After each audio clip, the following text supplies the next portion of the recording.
Veuillez accueillir Melissa Mitchell.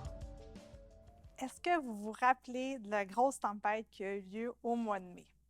J'ai pris cette photo-là chez une de mes amies. Elle avait un immense pin qui a été déraciné par cette tempête-là. Et quand j'ai vu ça, je me suis dit, oh mon Dieu, que ça fait écho à ce que je vis dans ma vie depuis 9 ans maintenant.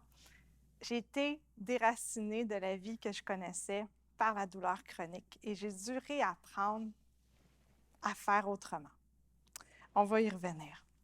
Donc, je vis avec la migraine depuis l'âge de 18 ans, avec la migraine chronique depuis 2014. On dit que la migraine est chronique à 15 jours et plus de crises par mois. Dans mon cas, c'est à tous les jours. Donc, la migraine, ça va bien au-delà du mal de tête. Ça vient avec un paquet de symptômes. C'est une maladie neurologique. On est hypersensible à tout, au son, au bruit. C'est la même chose, ça. Au son, au bruit, aux odeurs. Bref, on est fait en ultra HD et c'est pas toujours à notre avantage. Donc, je ne m'étendrai pas sur la migraine comme telle, ce n'est pas l'objet, mais c'est simplement pour dire à quel point c'est une maladie envahissante, la migraine. Et d'ailleurs, c'est considéré par l'OMS comme une des 10 maladies les plus invalidantes au monde. Donc, je me suis retrouvée avec cette condition-là qui a pris toute la place. Et moi, j'étais une fille... je suis encore une fille qui a beaucoup d'énergie, qui a de la drive. J'étais une première de classe, une superwoman, une femme de carrière.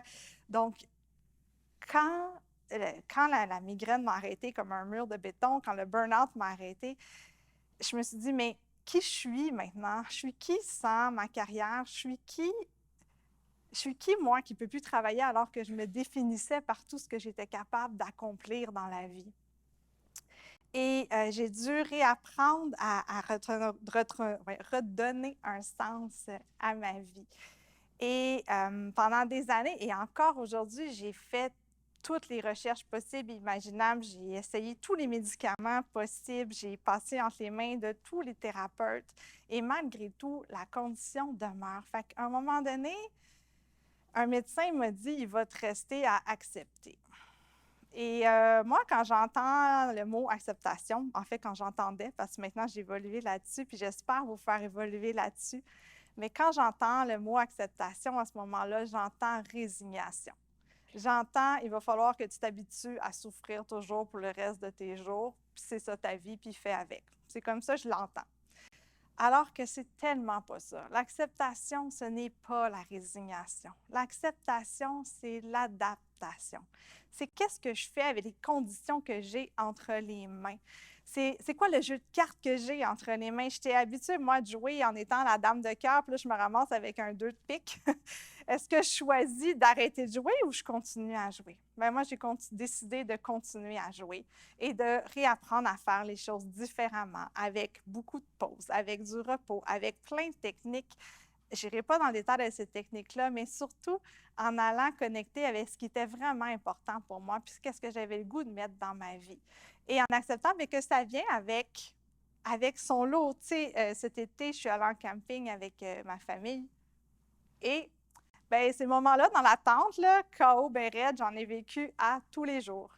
Mais c'est parce que j'ai accepté de vivre ces moments-là que j'ai vécu aussi les moments sur la plage avec mon garçon. J'aurais eu mal de toute façon dans mon salon. J'ai appris à adapter ce que je voulais faire pour être capable de le faire malgré et avec la migraine. Parce que sinon, ma vie s'arrête. J'avais 32 ans quand ça a commencé. J'étais tout jeune et c'est pas ça que je veux. Je veux vivre finalement. Donc, pour moi, ce que j'ai appris au fil des années, j'ai appris beaucoup de choses.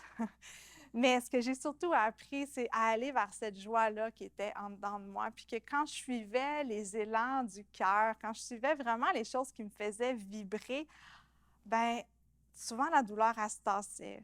Ou bien, ça me rapportait du bonheur. Ou, hey, j'ai plus d'énergie. Puis ça a été long avant que j'intègre ça dans ma vie parce que pendant longtemps, je me disais, mais là, je ne fais plus rien, je ne travaille pas, je ne ramène pas d'argent à la maison, il faut que je me valorise, il faut que je serve à quelque chose. Fait que je faisais toutes les tâches dans la maison, puis je finissais, j'étais complètement épuisée. Puis ça a duré très longtemps. Puis je pense que c'est un schéma qu'on fait beaucoup parce qu'on se sent coupable. Je ne suis pas pour être à la maison puis avoir du plaisir pendant que mon conjoint travaille. Non, non, tu es à la maison parce que tu prends soin de toi, parce que ta santé ne te permet pas de travailler, ce qui est très différent. Et quand on travaille en mode je vais faire les tâches, puis après ça, je me reposerai, puis si j'aurai du plaisir plus tard, bien, il n'y en a jamais de plaisir. Parce qu'après ça, ce qui arrive, c'est qu'on est en douleur. Et là, ça se répète. Et on perd notre joie de vivre, on tombe en dépression. Je l'ai vécu à plusieurs reprises dans le cycle de la maladie. Et plus j'apprends à mettre des choses qui me portent, qui me donnent de la joie dans ma vie, bien, plus je rayonne, plus ma famille est heureuse, plus j'impacte les gens autour de moi. Puis quand on suit ces élans-là, c'est pas des élans qui viennent de la tête, c'est des élans qui viennent spontanément. Un jour, j'ai décidé, j'ai ressenti, je recommencerais tellement à danser, tu sais, j'aurais le goût de recommencer à danser. Puis avant même que ma tête me dise, mais ça marchera pas, les bras dans les airs, ça va tirer dans mon cou, ça va finir en migraine, je me suis inscrite en cours de danse. Puis au début, c'était difficile, puis je faisais pas le cours au complet. Puis encore aujourd'hui, je ne réussis pas toujours à faire mes cours. J'ai manqué 3 cours de suite à cause que j'étais trop en douleur dans les dernières semaines. Mais j'y arrive quand même. Je suis là au spectacle. J'arrive plus tard à la générale. Je médite dans les coulisses. J'ai l'air de ça. J'avais l'air de ça tantôt, juste avant de monter sur scène aussi d'ailleurs. Mais je le fais quand même parce que ça m'apporte de la joie. Puis c'est vraiment ça l'essence de ce que je veux partager ce soir. C'est oser suivre le chemin des possibles. Oser suivre le chemin qui vous ramène à vous, qui vous ramène à ce qui vous fait vraiment du bien. Puis je pense que c'est une des plus grandes clés pour mieux vivre avec la douleur, puis pour redonner du sens à sa vie. Et quand j'étais cet été chez mon ami, puis je regardais son pain, quand la souche est retombée, quand les ouvriers l'ont coupé et que la souche est retombée, ça a créé une immense faille. Et j'ai réalisé que je disais depuis des années que j'acceptais ma condition. Mais que dans le fond, ce que je faisais, c'est d'essayer de recoller la souche à la paroi. J'acceptais pour revenir à la vie d'avant. Puis quand je regardais ça cet été, je dis mais non, mais c'est tellement pas ça, en fait. C'est que la vie me dit ce chemin-là, la Mélissa d'avant, ce que tu faisais avant, ce ne sera plus possible. C'est plus possible. Puis honnêtement, je ne retournerai pas là non plus. Puis ça m'amène ailleurs. Puis c'est ça le chemin des possibles. Où ça m'amène, je ne sais pas, ça m'amène à être ici ce soir, ça m'amène à partager mes connaissances, ce que j'ai appris, puis ça m'amène à, j'espère, insuffler un petit peu d'espoir. Et j'ai la chance, moi, d'être avec mon conjoint depuis 22 ans. Et malgré la maladie, malgré des moments vraiment difficiles, dans mes creux les plus creux, il me répétait souvent, il dit « La femme que j'aime est toujours là ». Puis je ne comprenais pas ce qu'il me disait parce que je suis comme, moi, la femme que j'aimais, là, elle n'est plus là, je ne suis plus capable de faire X, Y, Z. Mais il dit non, il dit ton essence est toujours là, celle qui met de la magie partout, qui tripe parce qu'il y a des paillettes, elle est toujours là.